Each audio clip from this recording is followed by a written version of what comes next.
Cette vidéo est sponsorisée par moi. Pas de panique, je vous explique. Vous l'avez constaté, je ne sors pas beaucoup de vidéos.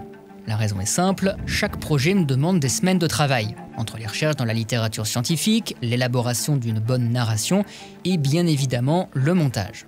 Or, en parallèle de ce travail et depuis un peu plus d'1 an, je passe beaucoup plus de temps sur le terrain. Je fais le suivi de plusieurs opérations archéologiques pour de futurs reportages. Tout ça a pour conséquence de rendre ma chaîne inadaptée au modèle économique de YouTube. Concrètement, il faudrait produire plus, là où mon temps de travail et de recherche est déjà saturé. Par conséquent, ce sont vos dons qui me permettent de continuer les vidéos malgré le faible rythme de publication. C'est ce qui constitue mon salaire dans les périodes qui séparent deux sorties, mais aussi suite aux démonétisations qui touchent aléatoirement mes vidéos. Bref, si ma démarche vous parle et que vous avez envie de participer, je vous donne rendez-vous sur les plateformes de financement participatif, dont les liens sont en description. Vous pouvez également m'aider gratuitement, tout simplement en vous abonnant à cette chaîne. C'est un excellent soutien. Voilà, je vous remercie pour votre patience et je vous souhaite une très bonne vidéo. Les amis, s'il y a bien un exercice qui me plaît particulièrement sur YouTube, c'est d'analyser des cas archéologiques étranges. Or, ça commence à faire un certain temps qu'on n'a pas fait cet exercice sur cette chaîne. Je vous propose de remédier à ça en nous intéressant aujourd'hui à 2 individus découverts à Villiers-le-Bel, en région parisienne. Ce sont des individus qui ont subi un traitement tout à fait scabreux et absolument unique. Vous allez voir, c'est un dossier archéologique assez épineux. Je précise qu'on va être amené à parler de pas mal de choses macabres, alors si vous n'avez pas d'appréhension avec ça, commençons par planter le décor. On est en 2005. Sous la direction de François Gentilly, les archéologues de l'INRAP fouillent à Villiers-le-Bel. Villiers-le-Bel est un ancien village médiéval et l'un des objectifs est de comprendre son évolution. Et justement, sur la parcelle de la confiserie, les archéologues découvrent un très ancien noyau d'habitation. Concrètement, les vestiges sont surtout des trous de poteaux, ces fameuses empreintes de bâtiments en bois et en torchis. Alors, il y a beaucoup de trous de poteaux, avec évidemment plusieurs époques qui se mélangent, mais les plus anciens remontent à Charlemagne. Et c'est précisément cette époque, l'époque carolingienne, qui va nous intéresser. Voilà à quoi ressemble alors l'habitat. Il y a apparemment déjà une rue à l'emplacement actuel, et des bâtiments s'organisent de part et d'autre, aussi bien des maisons, des granges, des greniers, des ateliers, des remises, et même des fours à pain. En somme, imaginez un village de paysans. Quant à notre découverte étrange, elle a été faite ici. On est sur une parcelle bien démarquée par un fossé, et on est plus spécifiquement dans une cour, entourée de bâtiments. Retenez bien ça, ce sera important. Dans cette cour, donc, on a retrouvé des silos, c'est-à-dire des fosses qui servaient à stocker des céréales. Bon, et c'est à l'intérieur de l'un de ces silos que, de manière tout à fait surprenante, on a retrouvé des restes humains. D'abord un premier squelette, puis quelques centimètres de terre en dessous, un deuxième, cette fois incomplet. Le tout mélangé à des bouts de poterie du début du 9e siècle. On a donc 2 personnages déposés dans un silo dans la première moitié du 9e siècle, sous le règne de Charlemagne ou de son fils Louis le Pieux. Alors qui étaient ces gens et que leur est-il arrivé? C'est l'archéologue Isabelle Abadie qui a fait l'étude des os ainsi que le travail d'interprétation. Elle a publié 2 articles à ce sujet, l'un en 2013, l'autre en 2017. Sachant qu'entre les deux, elle a écarté certaines hypothèses. Je vais donc privilégier les informations les plus récentes. Alors commençons par la première grande question, qui étaient ces gens? Le premier individu est une femme de plus de 50 ans qui semble avoir été jetée. Son front est constellé de coupures et aussi dans une moindre mesure sa mâchoire, ce qui montre qu'elle a été mutilée. Alors, il n'y a pas de traces de cicatrisation, donc tout ça a eu lieu post-mortem ou juste avant le décès. Sachez qu'on ne connaît personne qui ait subi de telles mutilations au Moyen-Âge. La meilleure comparaison archéologique est à chercher en Amérique avec les victimes de scalp. Mais ça ne colle pas à 100%. Dans notre cas, c'est plutôt le visage qui a été mutilé, et on voit que les coupures ne sont pas tout à fait localisées au même endroit.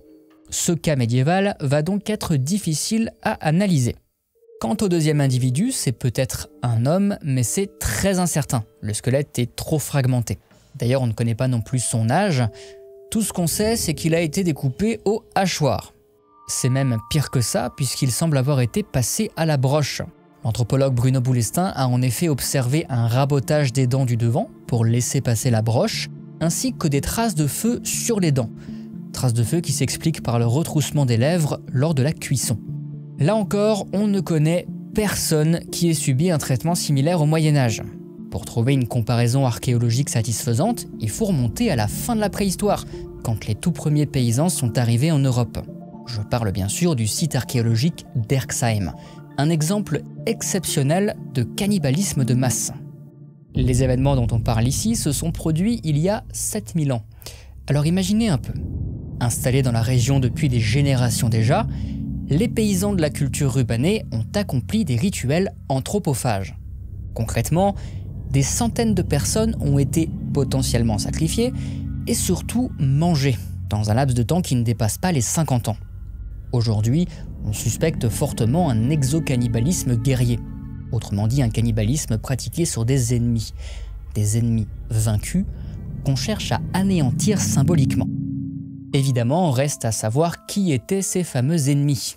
Peut-être les derniers chasseurs-cueilleurs indigènes, comme le pensait l'anthropologue Alain Testard, ou peut-être plus probablement d'autres paysans, comme l'estime l'archéologue Jean Guilaine.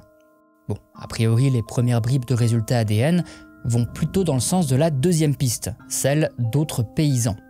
On pourrait donc imaginer un contexte de violence armée entre différentes communautés paysannes qui, bien qu'appartenant à la même culture archéologique, se percevaient comme des groupes rivaux. Bon, tout ça reste à préciser, la question n'étant pas tranchée, et sachez qu'Archéonux prévoit une vidéo sur le sujet. En ce qui concerne notre cas, on voit très bien la similitude entre les restes des cannibalisés d'Erxheim et notre individu de Villiers-le-Bel. Ce sont les mêmes os qui ont été retrouvés, avec les mêmes traces de découpe, les mêmes traces sur la dentition. Bref, tout laisse penser à du cannibalisme. Tout laisse penser à du cannibalisme, mais est-ce un piège? Est-ce qu'on peut vraiment affirmer scientifiquement que notre individu de Villiers-le-Bel a été mangé? On verra ça plus tard. Pour l'instant, récapitulons. Nous avons deux individus qui, sous le règne des Carolingiens, ont subi des traitements aussi macabres que différents, avant d'être mis dans un silo. Alors tâchons d'expliquer ça. Un silo sert à stocker des céréales. Seulement, quand il devient vétuste après quelques dizaines d'années, on peut le réutiliser comme poubelle. Et vraisemblablement, c'est ce qui s'est passé ici. Le cimetière était à peine à 400 mètres, mais ces deux personnes ont été privées de sépulture. Elles ont vraiment été jetées comme du déchet. Donc nous avons affaire à un silo poubelle. Maintenant, soyons plus précis. La femme a été torturée. Elle a probablement été mutilée au visage avant de mourir. La première piste qui vient en tête, c'est celle d'un fait divers, un crime sordide. Cependant, l'archéologue Isabelle Abadi pointe un détail qui ne colle pas. En effet, elle remarque qu'on s'est débarrassé du corps dans un endroit exposé, au centre d'une cour. Ce qui ne colle pas trop avec un acte criminel où on aurait plutôt cherché à se cacher. Aussi, Isabelle Abadi penche pour une autre piste, celle du châtiment public. Un châtiment public. Voilà une piste intéressante. Alors, creusons. La justice carolingienne est globalement héritée de l'époque précédente, l'époque mérovingienne. Il existe les tribunaux, qui se réunissent souvent en plein air, et qui appliquent les lois dites barbares. Alors de façon très générale, ces lois barbares encouragent la compensation financière. Ça veut dire qu'elles ne cherchent pas spécialement à sanctionner le coupable, mais plutôt à rétablir la paix, moyennant un paiement. Donc très concrètement, le coupable doit payer à la victime et à sa famille un dédommagement. Par exemple, pour le meurtre d'un franc, le prix à payer est de 200 sous, une somme qu'on appelle le Vergeld, le prix de l'homme. Bon, a priori, ce type de justice n'explique pas notre cas archéologique. Pourtant, on touche du doigt quelque chose d'important. En effet, on sent qu'il y a un objectif derrière ce type de justice, un objectif qui n'est autre que le suivant: éviter la fade. La fade, c'est une pratique bien installée au Haut Moyen-Âge. C'est la coutume qui consiste à faire justice soi-même, à échanger blessure contre blessure, meurtre contre meurtre. En somme, c'est une justice privée. Et là, on tient une piste intéressante. Car l'hypothèse d'une fade est tout à fait cohérente avec nos indices archéologiques. Alors oui, on a effectivement écarté l'idée d'un meurtre crapuleux, puisque le cadavre a été rejeté dans un endroit exposé. Cela dit, je maintiens, c'est tout à fait compatible avec une fade. Et pour s'en rendre compte, il faut bien comprendre ce que signifie la fade. Le point le plus important à comprendre, c'est que dans la tête des gens du premier Moyen-Âge, la fade est une voie de justice légitime. Vous avez le droit d'avoir recours à cette justice privée. À la fin du VIe siècle, par exemple, une fade oppose Sicher à Cramnesinde. Or, ce dernier finit par décapiter Sicher à la scie avant de le suspendre tout nu à un arbre. Avec cette histoire, on voit non seulement que la victime est exhibée, outragée, et surtout que tout le monde est prévenu par Cramnesinde. D'ailleurs, le chroniqueur Grégoire de Tours, qui raconte l'histoire, précise bien que Cramnesinde est allé signaler la fade aux autorités. Tout ça pour dire que la fade s'exerce au grand jour. Et par ailleurs, elle n'est pas non plus vécue comme un déchaînement de violence chaotique. Au contraire, elle est régie par des règles tacites qui engagent non seulement le coupable et sa victime, mais aussi leurs familles respectives. Ça veut dire que pour obtenir réparation d'un meurtre, on peut tuer dans la famille adverse n'importe qui et pas seulement le coupable. Pour revenir à l'exemple de la fade entre Sicher et Cramnesinde, dites-vous que Sicher avait au préalable tué le père, le frère et l'oncle de Cramnesinde en réponse à un premier meurtre. Ces personnes-là n'étaient pas coupables du meurtre, mais elles étaient tout à fait valables pour payer le prix du sang. Bref, voilà ce qu'est la fade. Et on voit que ça peut tout à fait coller avec notre cas archéologique. Cela dit, il y a quand même un détail qui pourrait coincer, c'est qu'à l'époque où a lieu notre dépôt en silo, au début du IXe siècle, la fade est illégale. Il faut savoir que Charlemagne, dans sa recherche d'une justice publique forte, a interdit la fade. Il veut que les gens passent désormais devant les tribunaux. Cela dit, on voit qu'il est obligé de rappeler cette interdiction à plusieurs reprises, ce qui laisse entendre qu'elle n'était pas respectée.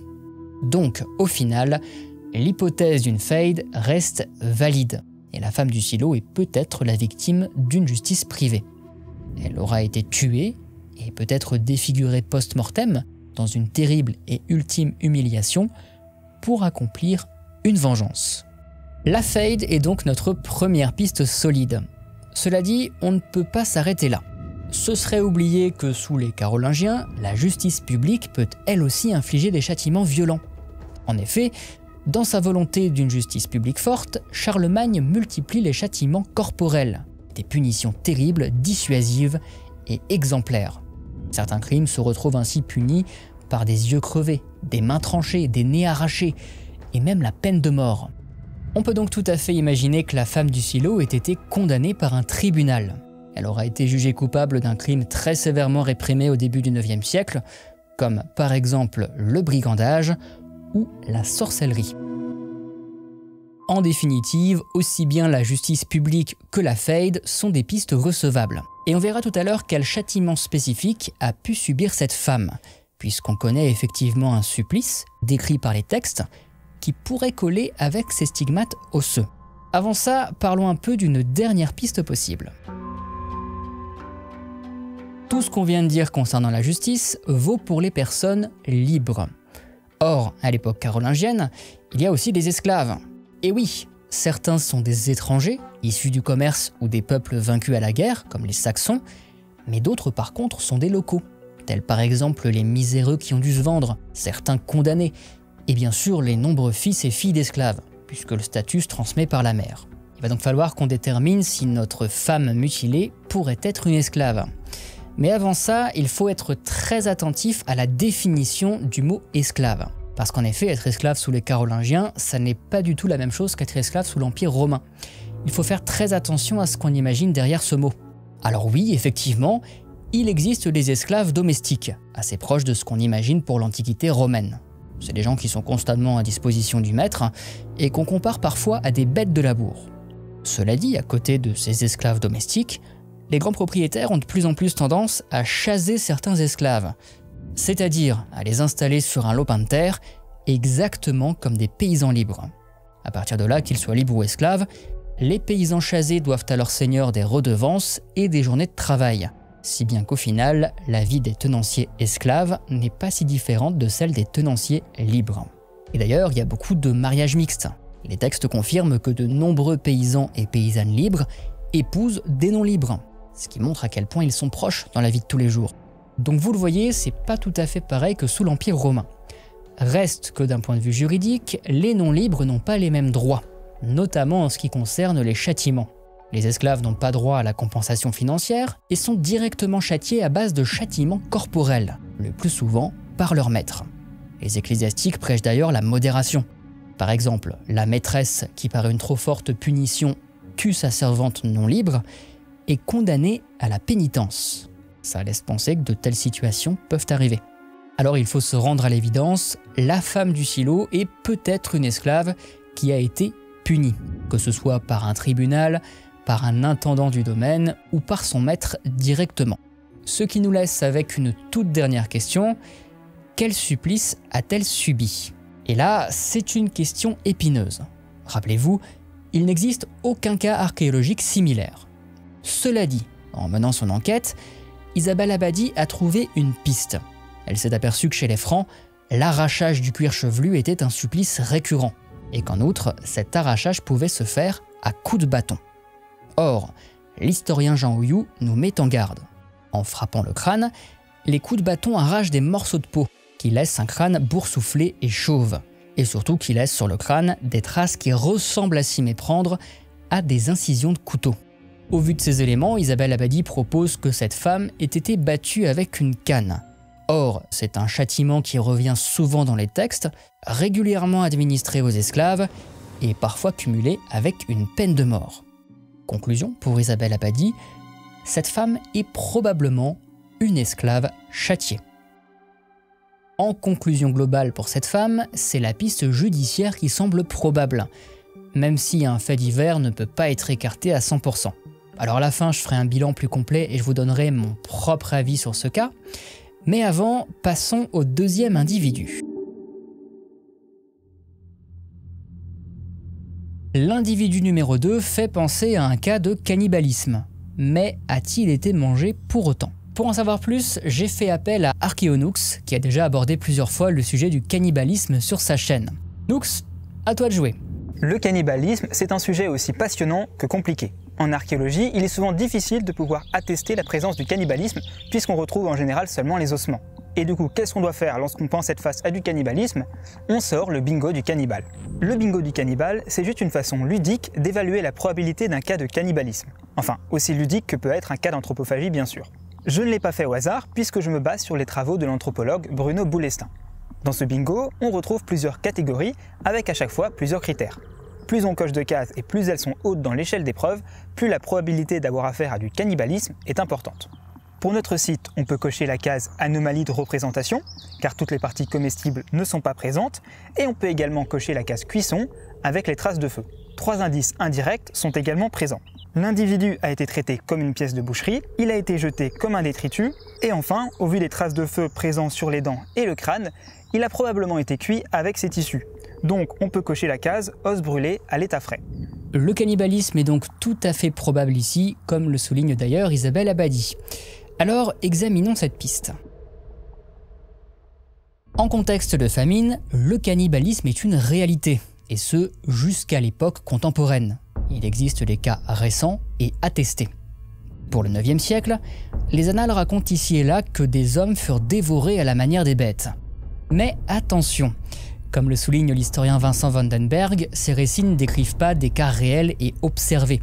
Ce sont plutôt des descriptions vagues et stéréotypées qui sont là pour frapper, pour susciter l'horreur et qui renvoient à l'idée de châtiment divin. N'empêche, quel que soit le crédit qu'on peut accorder au texte, le cannibalisme reste envisageable au 9e siècle, comme d'ailleurs pour toutes les périodes. L'historienne Régine Lejean recense d'ailleurs 8 années de famine, rien que sous le règne de Charlemagne.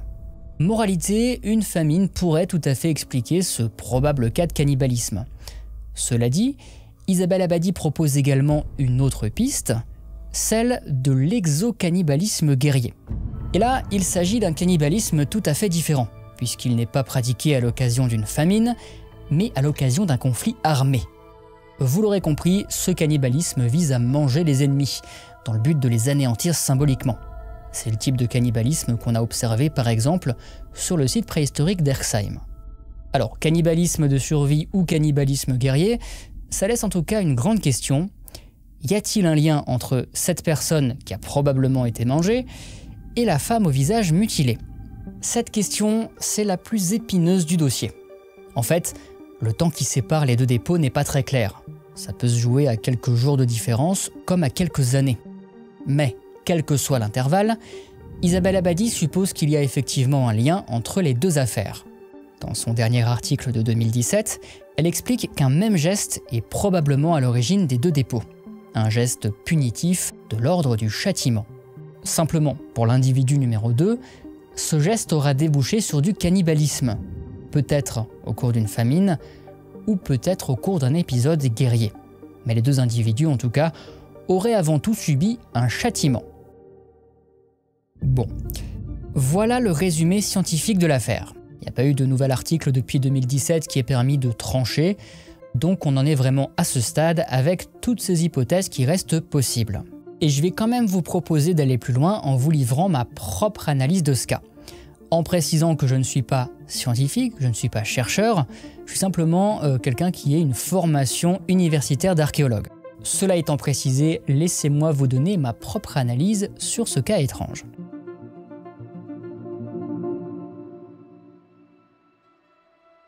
La grande difficulté de ce dossier, c'est qu'on est face à un cas unique. Du coup, on ne sait pas si on est face à quelque chose qui relève du fait divers, quelque chose qui est totalement anecdotique, ou si au contraire, on entrevoit ici des pratiques culturelles, de l'ordre de la justice par exemple. Et si je vous en parle, ça n'est pas innocent, c'est parce que c'est une difficulté qui est vraiment au centre d'un nouveau domaine qui se développe dans l'archéologie en France actuellement, qui est l'archéologie de la justice. Et c'est effectivement un domaine complexe puisque, vous l'aurez compris, la justice laisse des traces équivoques qui peuvent être interprétées de bien des façons différentes. Tenez, par exemple, ce personnage enterré sur le ventre. Est-il un condamné qui a été jeté sans ménagement dans la tombe? Ou plutôt un marginal privé de sépulture? Ou encore une victime de faits divers, d'un crime? Voire peut-être un malmort, une personne dont on avait peur qu'elle revienne d'entre les morts et qu'on a enterré sur le ventre par précaution? Eh bien, c'est difficile à dire. Alors parfois, le contexte archéologique résout l'énigme. Par exemple, dans notre cas, il y avait ceci juste à côté. Certains l'auront peut-être reconnu, ce sont des fourches patibulaires, autrement dit un lieu d'exécution judiciaire.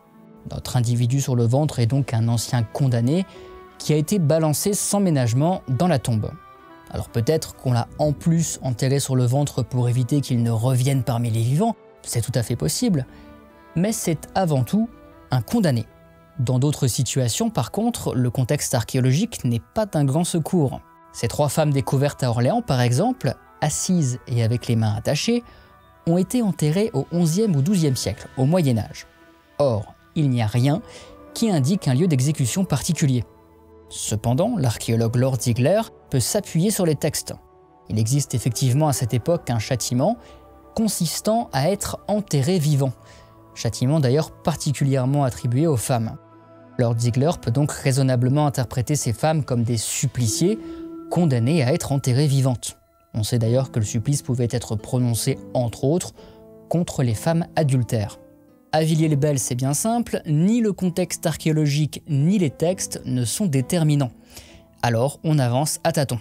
Isabelle Abadi propose au final la piste d'un châtiment au sens très large, soit dans un contexte de justice privée, soit dans un contexte de justice publique, voire même peut-être dans un contexte de guerre pour l'individu qui a été mangé.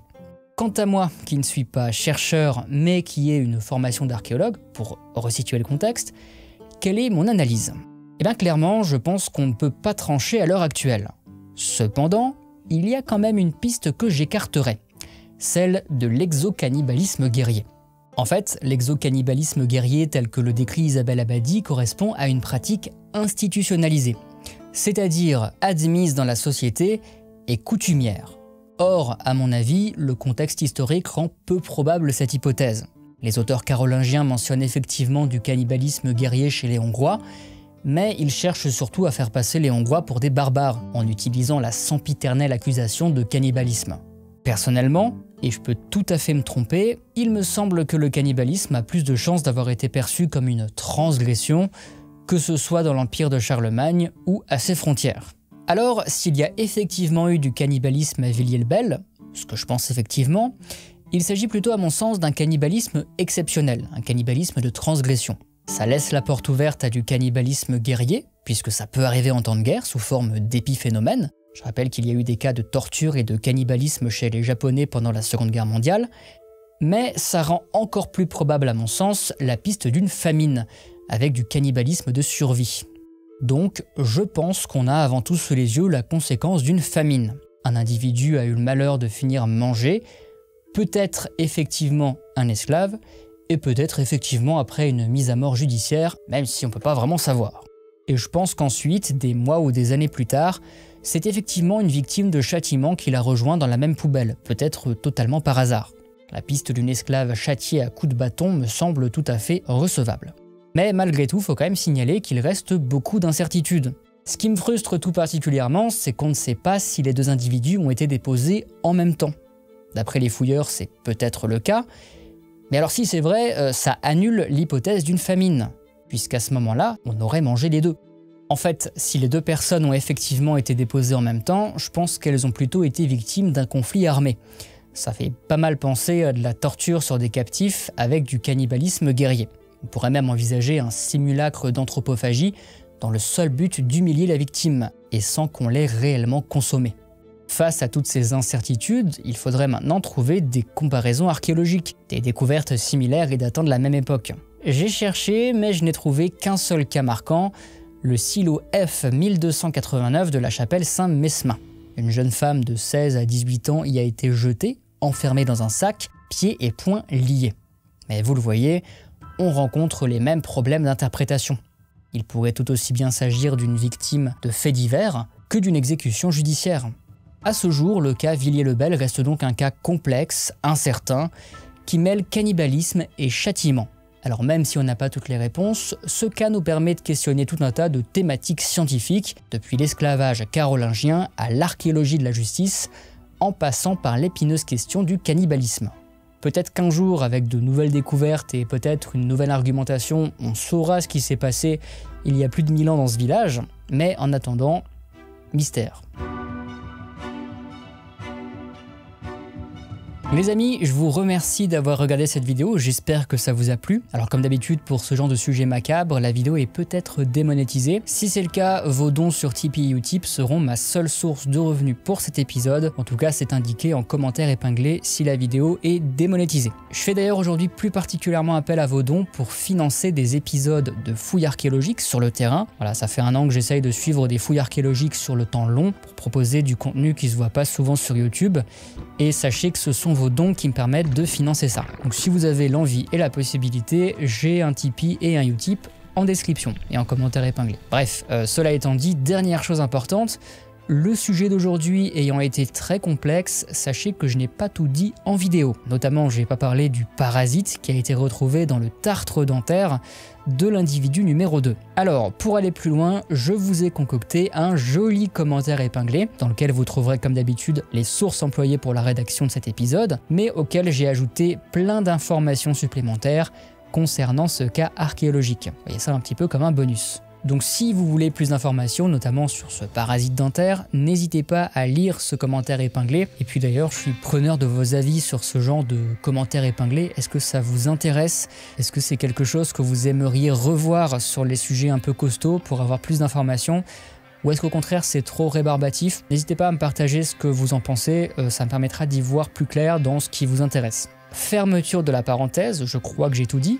Alors merci à Archeonux pour sa participation et merci également à Quentin de la chaîne Sur le Champ et Rob de la chaîne L'Histoire avec une grande H pour leur relecture du script, puisqu'on a un petit système de relecture des scripts dans le label Hérodote. Quant à moi, je vous dis à très bientôt, alors portez-vous bien, je vous fais des schmutz comme d'habitude, puis voilà, c'était Thomas, tchuss.